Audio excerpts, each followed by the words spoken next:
Hey, how's it going? I got some new stuff in that box that I posted up, and I put two of the items on yesterday onto my solar board. So I want to go through what I got and basically what it's for. So my first item that I've got is this right here. This is a battery voltage or amp. It's actually an amp meter, and this is going to go directly on the positive wire that goes into the batteries so that it tells me exactly what I'm getting in my batteries for charge. And then I also have this right here, which is my battery disconnect, which is going to go just after the amperage meter in line. But this is direct from batteries to the rest of the board. So this is in case I have an issue or anything like this. I shut this off. It shuts off all the power throughout my entire rig, so that I don't have to worry about any electrical board fires or anything like that. My next item, I actually have to keep this one in the box. This is my shunt. And basically what this system is this is a battery monitor, okay? And you can see that right there. What this does is it breaks down what I've got in my batteries. It tells me how long I can run on my batteries when I'm running some of my devices, and it does that by telling me everything I need to know. And I mean everything. It tells me my amps, my volts, how many watts I'm using, tells me how many hours I can get out of it at that particular rate. So that's going to be a great one. That one goes in line on the neutral, or on the negative, just before the batteries.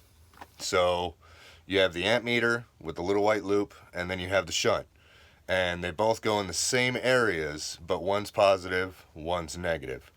So my other nice little addition to my board was my fuse bar.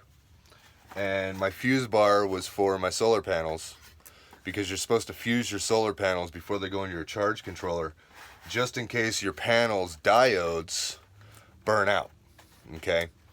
Now your solar panels have little diodes in them that control the voltage that come from the solar panel to the charge controller. I have a 50 amp or a 40 amp, EP Ever MPPT, which is maximum power point tracker, charge controller. And I put these fuses in line on my solar panels so that in case the diodes, the blocking diodes, go out, basically, it's not going to fry my EP Ever. Same thing with the Harbor Freight controller. I'm still using that controller because I have a 130 watt solar panel going to it, which I was only told it can handle 125. I haven't had any issues. It's functioning great, and it's the primary reason I have lights in my bus. So I decided to go ahead and keep it. So I'll show you the fuse block, and I'll show you my other fuse block that I put in, which is my power distribution fuse block. I made these additions last night just to wire in my TV, which I'm gonna go ahead and swing because I've got all my stuff. See my bike hanging, but right there's my TV at the foot of my bed. It was a 12 volt DC TV that I managed to pick up from the Salvation Army. They hadn't tested it. They wanted $19.99 for it, and because they hadn't tested it and they didn't know if it worked, they actually sold it to me for $1, which is really cool. And it works fine, has a built-in DVD player. But anyway, back to the board. So I've got a lot of rewiring to do, so I'll explain what I'm doing. And I plan to do another video once this board is all complete and show you what's going on. But for now, this is where it stands. You can see my solar panel lines coming in right down there. That one just above it, right there, is a ground. So, but if you come over here, you can see I got my Harbor Freight charge controller right here. I've got my EP Ever down here. This is my power distribution fuse block. Give you a close-up of that. It's got 12 slots that are all fusible. As you can see right next to it, right here, this is the fuse block that I put in for my solar panels. What I did was I removed my bus bars, and I went ahead and moved my bus bars down here to the bottom. You can see one buried back here, and you can see the other one right here.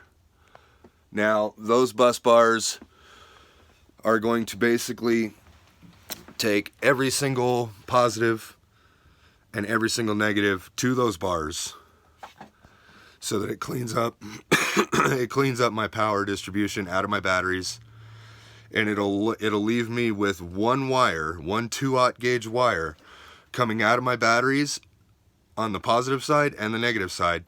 And since they're all going to go to a bus bar, it's going to go ahead and make the entire system function a lot better. It's going to be more power, more energy efficient, and just look a lot better. So anyway, if you have any questions, let me know, and talk to you later. Have a good one.